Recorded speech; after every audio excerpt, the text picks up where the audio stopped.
I do think I'm one of the few people who's a non-Jets fan who wants to see nothing but the Jets succeed.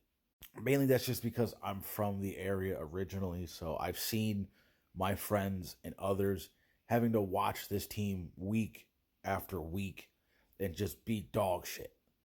And I have a friend who is a diehard Jets fan, and he kind of buys into the hype a little bit, especially during the Aaron Rodgers coming to New York, getting Robert Saleh, and things were looking positive because the defense was really good.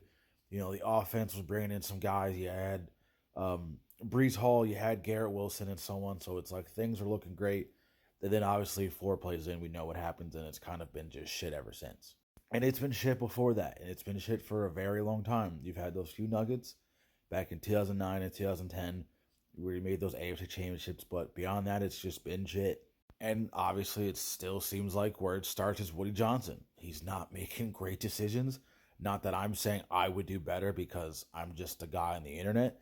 He's a billionaire this is his team. He does what he wants, but clearly it's not working. Something's got to change. And then reading reports like this is not a shot at Ron Rivera, but the Jets bringing him in for a head coaching interview, it's like, he's not someone I believe will change this culture and bring success to this team for however long. During his time in Washington, it wasn't very good. During the end of his career in Carolina, it was just falling off a cliff.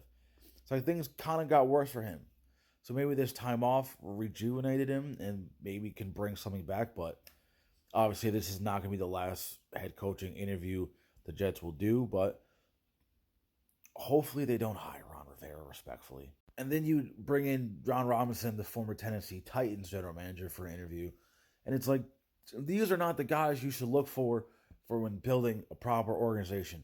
Sure, John Robinson had some good moments, but we also know toward the end of his time in Tennessee, his worst moments were very loud and very present. Like the big one being trading A.J. Brown away for Treylon Burks, essentially. It's like, what the fuck are we doing? You keep making decisions like that, thinking guys will be these game changers because maybe they've been in the NFL for a while and had some success years ago, or you're friends with them, or you have people on your staff who are friends with them and it works out. It's like cool, but you keep getting shit like this. I thought Robert Saleh was going to change things around. Obviously, that hasn't been the case.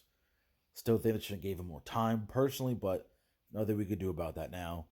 I don't know. I don't know what it'll take for the Jets to find success. Maybe talk to Joe Namath, see what kind of curse he put on the Jets, and then deal with that, or sacrifice Joe Namath. I'm kidding. Don't actually do that. But at this point, I don't know. Anything's on the table at this point, it feels like. Because clearly I don't want to say there's a curse, but there's just a long line of bad decision making that has to stop. And it will not stop as long as Woody Johnson's running the show. Because, Jesus Christ. It's getting bad.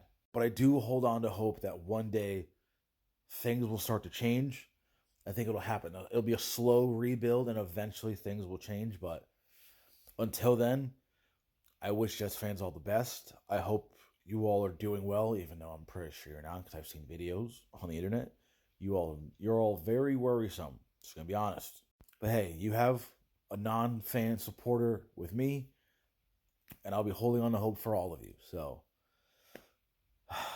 one day this will change, and you can look back at this video. But until then, I wish you all the best.